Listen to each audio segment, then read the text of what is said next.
नमस्कार, स्वागत है आप सबका दिन भर की तमाम बड़ी और अहम खबरों के साथ। मैं हूं कवींद्र। शुरुआत हेडलाइन से। पाकिस्तान से जुड़े पठानकोट में आतंकी हमले के तार। एयरफोर्स बेस पर हमले में शामिल सभी 5 आतंकी ढेर, 3 जवान भी शहीद। दिल्ली समेत कई राज्यों में हाई अलर्ट।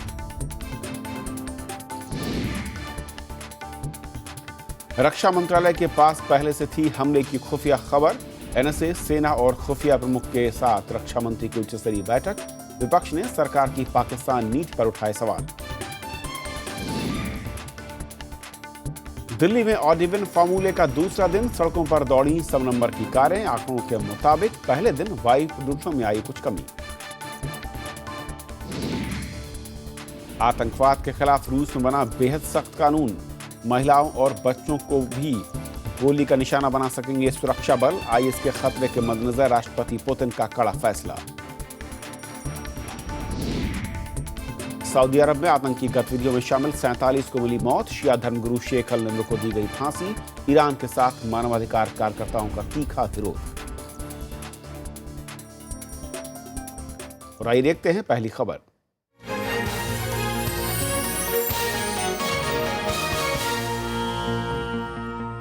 पंजाब के पठानकोट में एयरफोर्स बेस पर हमले में शामिल सभी 5 आतंकियों को मार गिराया गया। प्रधानमंत्री नरेंद्र मोदी ने आतंकी हमले की निंदा करते हुए कहा कि उन लोगों की करतूत है जो भारत को आगे बढ़ने से रोकना चाहते हैं।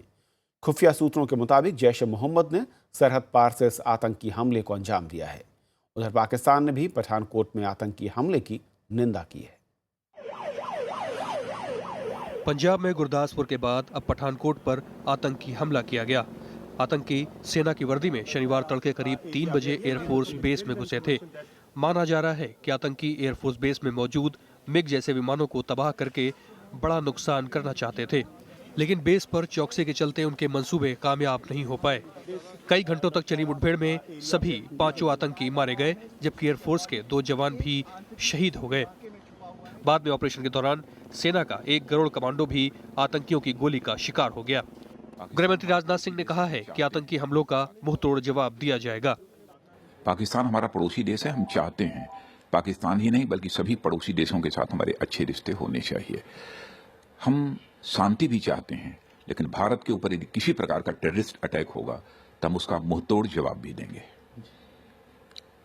और मुझे खुशी है कि हमारे सिक्योरिटी फोर्सेस, हमारे सेना के जवान, हमारे पैरामिलिट्री फोर्सेस के जवान, हमारी पंजाब पुलिस इस समय पठानकोट में जो कुछ भी हो रहा है उसका मुंहतोड़ जवाब दे रहे हैं। देश को अपनी जितनी सेना और जितनी सुरक्षा एजेंसियां हैं उन पर नाज है।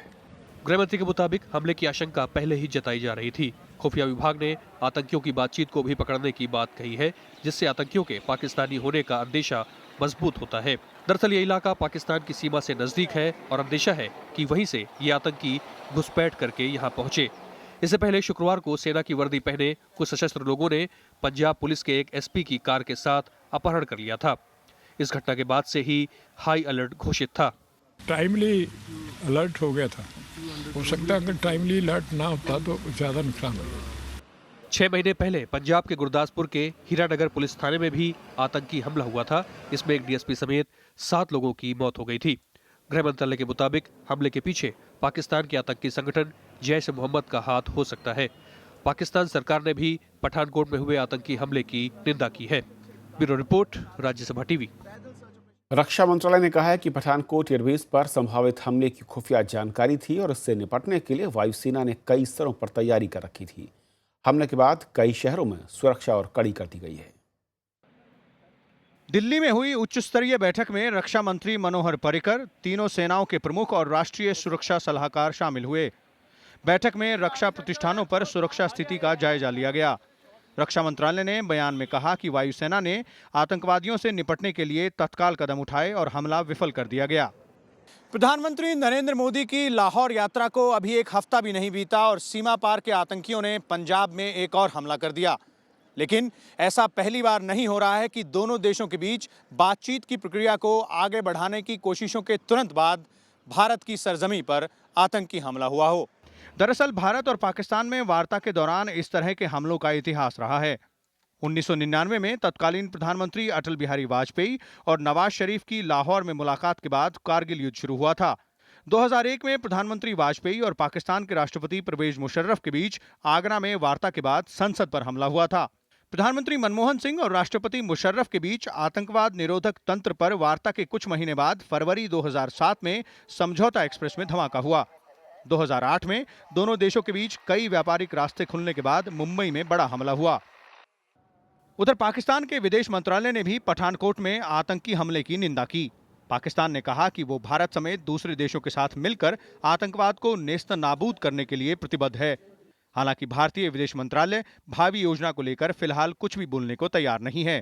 विशाल दहिया, राज्यसभा टीवी। पठानकोट में आतंकी हमले के बाद एक बार फिर पाकिस्तान की भूमिका पर सवाल उठ रहे हैं।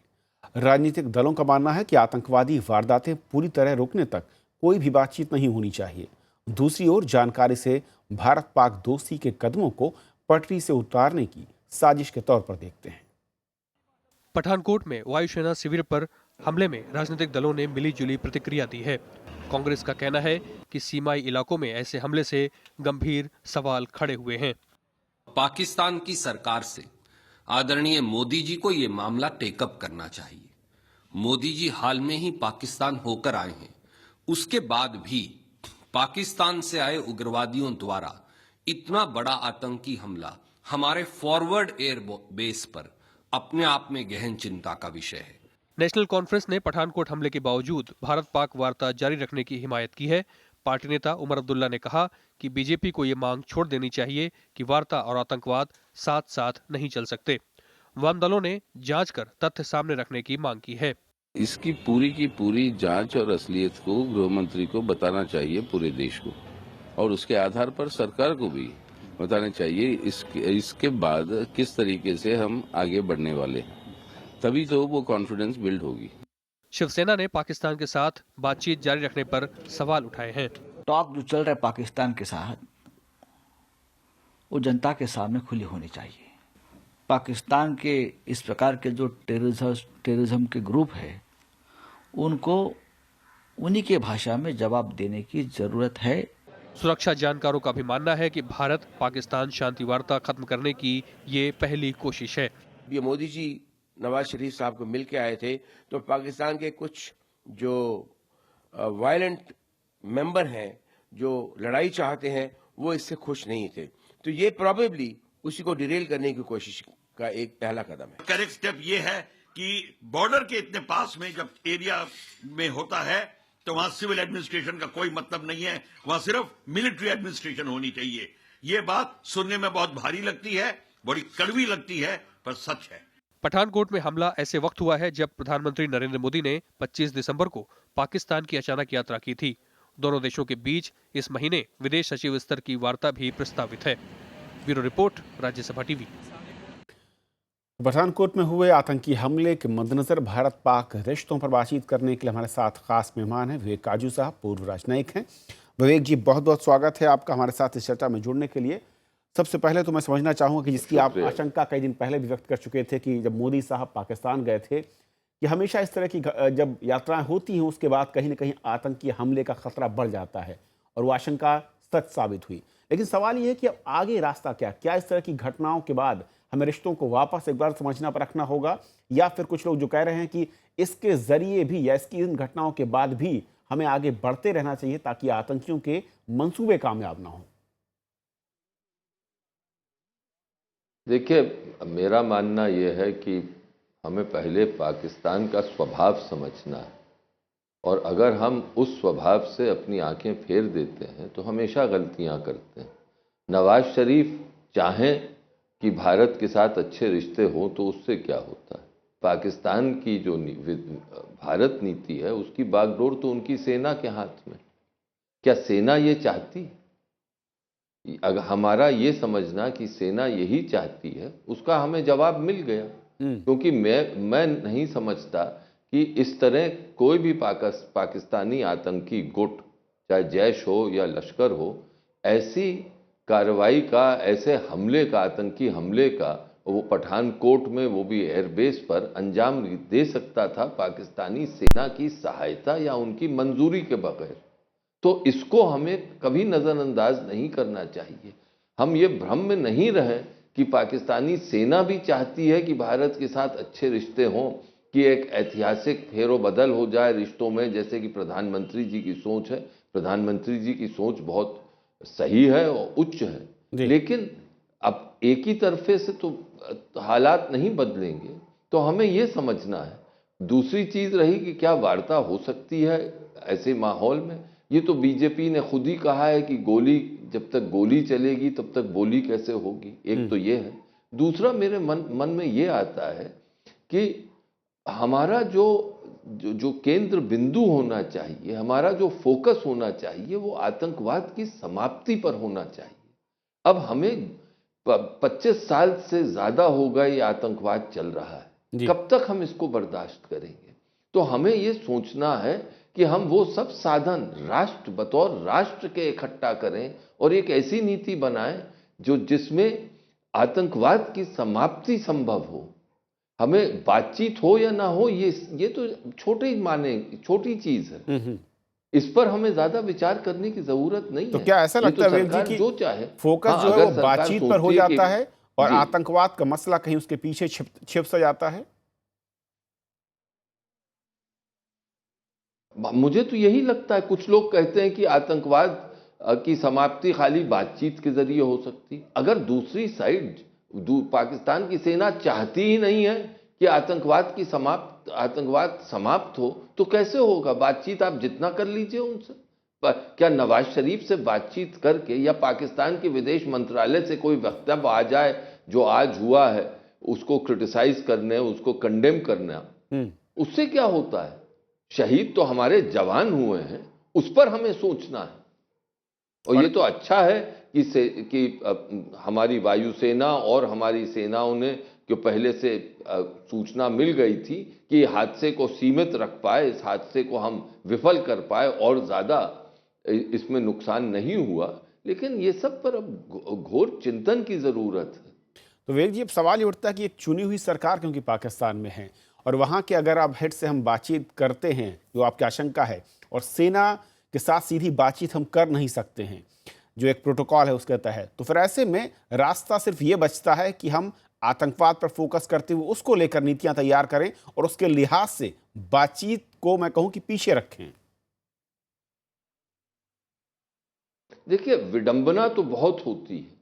हाँ, ये तो एक अजीब बात है कि जब पाकिस्तान में कोई मिलिट्री कू होता है तो उसके बाद जो वहाँ का शासक है वो मिलिट्री मैन है, तब ये विडंबना नहीं है क्योंकि वो राजनीतिक नेता भी है और मिलिट्री को भी वो कंट्रोल करता है। लेकिन जब तक कोई सिविलियन इलेक्टेड प्राइम मिनिस्टर, निर्वाचित प्रधानमंत्री हो, उसके साथ बातचीत करने में हमेशा ये हमें ध्यान रखना चाहिए कि क्या सेना इसके साथ है या नहीं है। और मेरा ये मानना है कि जब से मोदी जी ने शपथ ग्रहण करने के पहले से ही सेना ने ये इशारे कर दिए थे कि वो ही पाकिस्तान को कंट्रोल करते हैं। पहले आपको याद होगा हेरात काउंसलेट पे हमला हुआ था। जी बिल्कुल। मोदी जी की शपथ ग्रहण के पहले नवाज शरीफ यहाँ आए, हेरात में अटैक हुआ। उसके बाद उफा में मीटिंग हुई, उसके 2 हफ्ते बाद गुरदासपुर में अंजाम हुआ। अब लाहौर में मीटिंग हुई और यहाँ पर पठानकोट पर अटैक हुआ। तो हम ये सोचें कि वहां के जो आतंकी गुट हैं वो ही स्पॉइलर्स हैं। इससे हम भ्रम में रहेंगे अगर हम ये सोचेंगे। हमें ये साफ समझना चाहिए कि इसके पीछे पाकिस्तान की सेना है और वो भारत के साथ शांति में इतनी उसको रुचि नहीं है, दिलचस्पी नहीं है। जी विवेक साहब, बहुत बहुत शुक्रिया वक्त देने के लिए और इस अहम मसले पर हमारे साथ चर्चा में जुड़ने के लिए। ये थी हमारी पहली खबर। छोटा सा ब्रेक लेंगे, ब्रेक को उस पार दिन भर की दूसरी बड़ी खबर।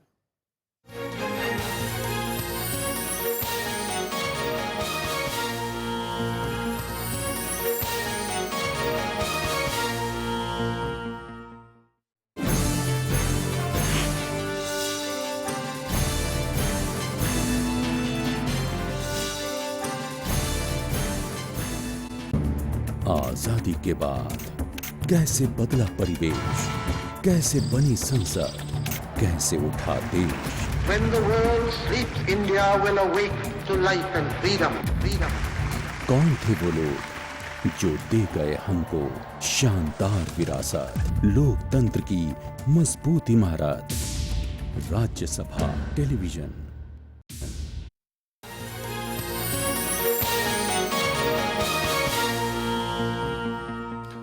दिल्ली में सम विषम फार्मूले का आज दूसरा दिन था और आज सम संख्या वाली कारें चली। परिवहन मंत्री गोपाल राय ने बस में सफर कर इस योजना का जायजा लिया। योजना के पहले दिन वायु प्रदूषण के स्तर में कमी देखी गई है। दिल्ली सरकार सम विषम फॉर्मूले को कामयाब बनाने में लगी है। उप मुख्यमंत्री मनीष सिसोदिया शनिवार को साइकिल से दिल्ली सचिवालय पहुंचे तो संस्कृति मंत्री कपिल मिश्रा बाइक से। उधर परिवहन मंत्री गोपाल राय बस में सवार हुए और योजना की प्रगति की समीक्षा की। जितनी बड़ी भयावह तस्वीर सामने लाई जा रही थी उस हिसाब से तो लोगों को परेशानियां नहीं हुई हैं। बसें बड़े पैमाने पर खाली चली हैं। लोग हर बस की रिपोर्ट यही है, बसें खाली चली हैं। मेट्रो भी जो है काफ़ी खाली चली है, तो लोगों को कल परेशानी तो नहीं हुई है। कांग्रेस का कहना है कि केंद्र और दिल्ली सरकार के टकराव ने दिल्ली वालों की परेशानियां बढ़ा दी है।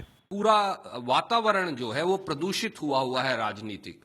ऐसे में जब दोनों सरकारों का सहयोग चाहिए तो ऑड इवन फॉर्मूला क्या व्यवहारिक तौर से लागू हो पाएगा या दिल्ली के लोग इन दो पार्टों की लड़ाई में बीच में पिसेंगे? सम विषम फॉर्मूला लागू होने के बाद प्रदूषण में 10% तक की कमी आई है, लेकिन हवा की गुणवत्ता तय मानक से अब भी काफी कम है। ये योजना फिलहाल 15 जनवरी तक चलेगी। विपिन चौहान, राज्यसभा टीवी। वित्त मंत्री अरुण जेटली को उम्मीद है कि संसद के बजट सत्र में जीएसटी बिल पारित हो जाएगा। उन्होंने कहा कि राज्यसभा में संख्या बल आर्थिक सुधार से जुड़े इस बिल के पक्ष में है। वित्त मंत्री अरुण जेटली शनिवार को भारतीय राजस्व सेवा के ट्रेनी अधिकारियों के बीच थे। इस मौके पर उन्होंने कहा कि जीएसटी को लेकर राजनीतिक दलों में लगभग सहमति है और सब इसका समर्थन कर रहे हैं। The next session is going to be extremely important. And halfway through the next session, the numbers of the upper house are also going to change. So I am reasonably optimistic as far as the next session is concerned. That we may be able to push it. वित्त मंत्री ने GST पर आम राय के लिए बातचीत जारी रखने का ऐलान किया। Meanwhile, I'll continue to discuss both with the states and with all political groups so that we can ensure it's a safe passage in the upper house. GST bill Rajya Sabha में लंबित है। पिछले 2 सत्र में इसे पारित कराने की कोशिशें सफल नहीं हो पाई। Bureau report, Rajya Sabha TV. Petrol और डीजल पर उत्पाद शुल्क फिर से बढ़ गया है। पेट्रोल पर 37 पैसे और डीजल पर 2 रुपए प्रति लीटर की बढ़ोतरी हुई है। हालांकि इससे खुदरा कीमतों में कोई भी बदलाव नहीं होगा। इससे सरकार को 4400 करोड़ रुपए मिलने की उम्मीद है। 17 दिसंबर को भी पेट्रोल और डीजल पर उत्पाद शुल्क बढ़ाया गया था। इस वित्त वर्ष में तीसरी बार ये एक्साइज ड्यूटी में बढ़ोतरी है। भारतीय विज्ञान कांग्रेस कल से मैसूर में शुरू हो रही है। 5 दिन तक चलने वाले इस सम्मेलन का उद्घाटन प्रधानमंत्री नरेंद्र मोदी करेंगे। इस बार की थीम विज्ञान, तकनीक और स्वदेशी विकास है।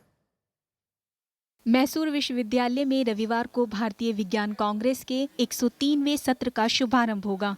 सम्मेलन में करीब 500 वैज्ञानिक अगले 5 दिनों तक अलग अलग विषयों पर अपनी बात रखेंगे। पहले दिन प्रधानमंत्री सम्मेलन का उद्घाटन करेंगे और कई वैज्ञानिकों को सम्मानित करेंगे। अनुसंधान और विकास पर पूरा खर्च जो भारत करता है वो करीब 1% से भी कम है जीडीपी के, और कई सालों से ये बात चली आ रही। पिछले कई प्रधानमंत्रियों ने विज्ञान कांग्रेस में भी घोषणा की थी कि हम 1% से इसको दुगना करके 2% बनाएंगे कि जीडीपी का, ताकि इसमें ज़्यादा निवेश हो सके। तो इस पे विचार होना चाहिए कि क्यों ऐसे नहीं हो पा रहा है। इस बार विज्ञान कांग्रेस में कृषि, वन, पृथ्वी विज्ञान, पर्यावरण, इंजीनियरिंग, गणित के साथ ही विज्ञान के मौजूदा स्वरूप पर चर्चा होगी। इसका मकसद वैज्ञानिकों और शोधकर्ताओं को एक मंच पर लाकर विज्ञान को लोकप्रिय बनाना है। Make in India is not just manufacturing in India, but to creating, that is designing, innovating and creating our own Indian products for the Indian market. And this is how you realize the maximum potential of Indian industry as well as create the value addition. So this should be perhaps the focus of the panel discussion. भारतीय विज्ञान कांग्रेस की स्थापना 1914 में कोलकाता में हुई थी। ये सालाना सम्मेलन विज्ञान से जुड़े लोगों को एक मंच पर लाता है, जिससे बेहतर नीतियां बनाने में मदद मिलती है। अरुणा ठाकुर, राज्यसभा टीवी। सऊदी अरब में आतंकवाद और सरकार के खिलाफ विद्रोह में शामिल होने के आरोप में 47 कैदियों को मौत की सजा दे दी गई। मृतकों में शिया मौलवी शेख निम्र अल निम्र भी शामिल हैं और सरकार की ओर से संचालित सऊदी प्रेस एजेंसी की ओर से जारी सूची में मौलवी का नाम शामिल है। एजेंसी के मुताबिक अरब में 2011 में हुई क्रांति में शिया लोगों के प्रदर्शन के दौरान अल निम्र ने मुख्य भूमिका निभाई। इस फांसी के बाद अल्पसंख्यक शिया समुदाय में फिर से नई अशांति फैल सकती है। ईरान ने निम्र को फांसी देने का तीखा विरोध किया है और सऊदी अरब को इसका अंजाम भुगतने की चेतावनी भी दी है। इतनी बड़ी संख्या में लोगों को फांसी दी जाने से यहाँ के मानवाधिकार कार्यकर्ताओं में खासा रोष है। मौत की सजा के तहत कुछ को गोली मारी गई जबकि कुछ को फांसी दी गई है। आतंकवाद के बढ़ते खतरों के मद्देनजर अब रूस ने आतंकवाद के खिलाफ कानून को और कड़ा कर दिया है। रूसी राष्ट्रपति व्लादिमीर पुतिन ने आतंकवाद विरोधी नए कानून को मंजूरी दी है, जिसके तहत सुरक्षा बलों के जवान अब संदिग्ध होने की सूरत में विकलांग, महिलाओं और बच्चों को भी गोली का निशाना बना सकते हैं। रूस के सरकारी अखबार स्पुतनिक इंटरनेशनल की रिपोर्ट के मुताबिक सुरक्षा कानून में कई संशोधन करते हुए तय किया गया कि सुरक्षा बल कब कब हथियारों का इस्तेमाल कर सकते हैं। नए कानून के तहत फेडरल सिक्योरिटी ब्यूरो के एजेंट अब आतंकी गतिविधियों को रोकने, बंधकों को छुड़ाने और सार्वजनिक इमारतों पर हमले का जवाब देने के लिए भीड़ में फायरिंग भी कर सकते हैं। साथ ही साथ किसी के भी फिंगरप्रिंट लेने और कहीं भी तलाशी लेने की अब उन्हें अनुमति मिल गई है।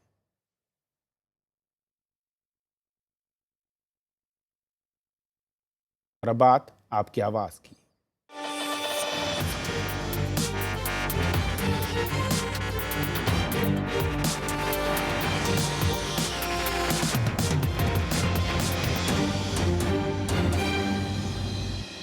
नया साल तो नई शुरुआत होनी लाजमी है और आपकी आवाज में आज खबर एक सकारात्मक बदलाव की। आज की कहानी महाराष्ट्र के नासिक जिले के एक छोटे से गांव अवनखेड़ से है। गांव के लोगों ने न सिर्फ अपने गांव के विकास का सपना देखा बल्कि उसे अपने दम पर पूरा भी किया।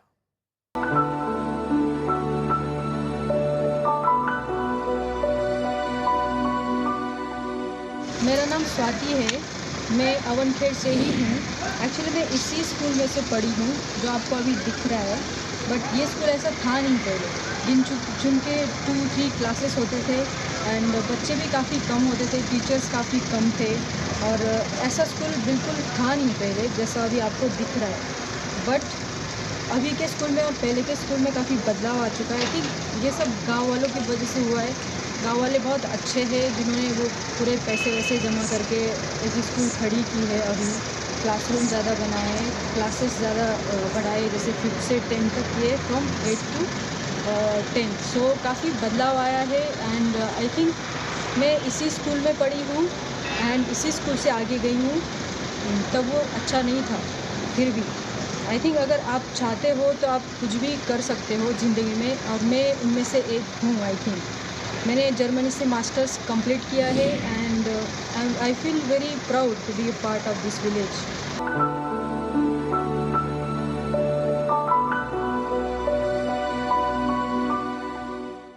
तो एक जज्बा खुद आगे बढ़ने का, एक जज्बा गांव को आगे बढ़ाने का, एक जज्बा तस्वीर बदलने का, एक जज्बा दूसरों को बदलने का। जी हाँ, इसकी मिसाल है नासिक जिले का गांव अवनखेड़, जहां से जुड़ी है हमारी आज की यह खास रिपोर्ट।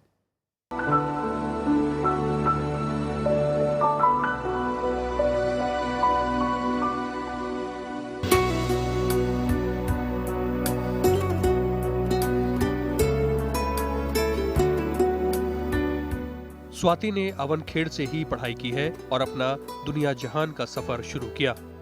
आज स्वाति के पास जर्मनी से मास्टर्स की डिग्री है और ये मुमकिन तब हुआ जब गांव के लोगों ने बीड़ा उठाया आगे बढ़ने का, आसमान छूने का, खुद को बदलने का।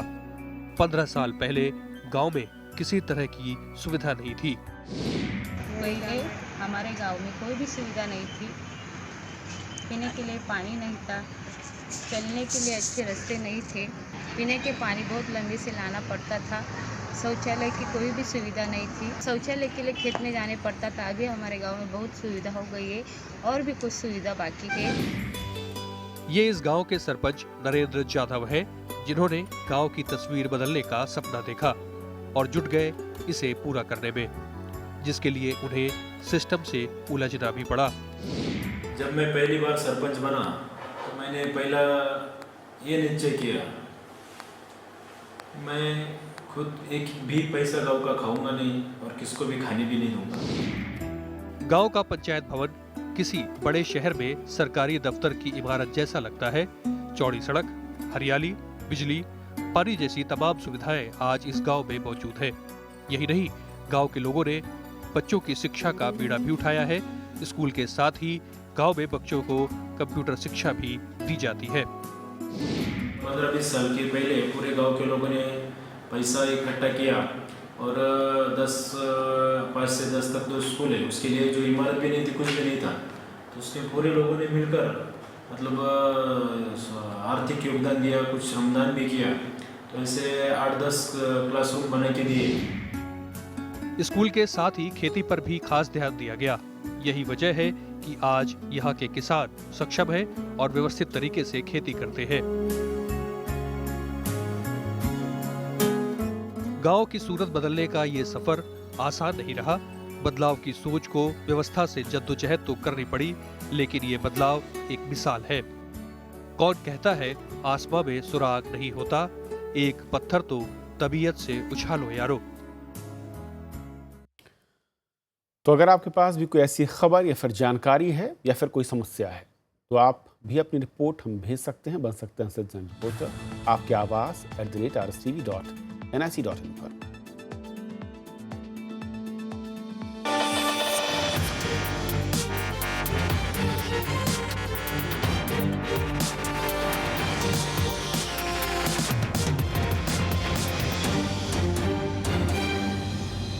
तो खबरों के आज के सफर में बस इतना ही, लेकिन जाते आते छोड़ जाते हैं देश और दुनिया की कुछ और बड़ी खबरों के साथ। नमस्कार। केंद्र सरकार 1 अप्रैल से केरोसिन पर सब्सिडी सीधे कार्ड धारकों के खाते में जमा कराएगी। शुरुआत में ये स्कीम 8 राज्यों के 26 जिलों में लागू होगी। इस समय रियायती केरोसिन का मूल्य 12 रुपए और खुले बाजार में इसका भाव 43 रुपए प्रति लीटर है। सरकार ने जमाखोरों से बरामद 1 लाख टन से ज्यादा दाल सस्ती दरों पर खुदरा बाजार में उपलब्ध करा दी है। बीते दिनों 14 राज्यों और केंद्र शासित प्रदेश में दाल जमाखोरों पर 14,726 छापे मारे गए थे। रेल मंत्री सुरेश प्रभु ने कहा है कि अगले कुछ सालों में रेलवे देश के जीडीपी में 2.5% का योगदान देगा, जिसके लिए शोध और परीक्षण पर जोर दिया जाएगा। इस लक्ष्य को पूरा करने के लिए सरकार ने जापान और कोरिया समेत 14 देशों के साथ समझौता किया है। सऊदी में फंसे उत्तर प्रदेश के रहने वाले आकाश की सही सलामत स्वदेश वापसी हो गई है। आकाश ने YouTube पर वीडियो डालकर भारत सरकार से मदद मांगी थी, जिसके बाद विदेश मंत्रालय ने दूतावास के कर्मचारियों को मामले को सुलझाने के लिए कहा था। नए साल के दूसरे दिन उत्तर भारत के कई इलाकों में भूकंप के झटके महसूस किए गए। रिक्टर स्केल पर भूकंप की तीव्रता 5.8 मापी गई। वैज्ञानिकों ने भूकंप का केंद्र अफगानिस्तान में हिंदकुश बताया। हालांकि इससे जानमाल के नुकसान की खबर नहीं है। अब हिमाचल प्रदेश के लोग अपनी शिकायतों को ऑनलाइन भी दर्ज करा सकेंगे। हिमाचल प्रदेश के मुख्यमंत्री वीरभद्र सिंह ने सार्वजनिक शिकायत प्रबंधन प्रणाली की वेबसाइट की शुरुआत की। नेपाल इस महीने के आखिर तक भारत से 90 मेगावाट अतिरिक्त बिजली खरीदेगा। मधेसियों की नाकेबंदी के कारण नेपाल इस समय गंभीर ऊर्जा संकट से जूझ रहा है। मौजूदा समय में नेपाल भारत से 235 मेगावाट बिजली आयात कर रहा है। शनिवार को कोर्ट में पेशी के बाद तिहाड़ जेल ले जाते समय 2 गुटों की लड़ाई में एक कैदी की मौत हो गई। कैदियों को दिल्ली के साकेत कोर्ट में पेशी के लिए लाया गया था। वापसी के वक्त कैदियों की वैन में ही ये वारदात हुई। शनिवार को मुंबई में प्रीमियर बैडमिंटन लीग की शुरुआत हुई। इस लीग को 2 साल के बाद नए नाम के साथ फिर से शुरू किया गया है। लीग में मुंबई के अलावा 5 और टीम भाग ले रही हैं। अमेरिका के मध्य पश्चिमी इलाकों में हो रही भारी बारिश से अब तक तकरीबन 31 लोगों की मौत हो चुकी है। लगातार जारी बारिश में मिसिसिपी समेत कई नदियां खतरे के निशान से ऊपर बह रही हैं। अब तक हजारों लोगों को सुरक्षित स्थानों पर ले जाया गया है।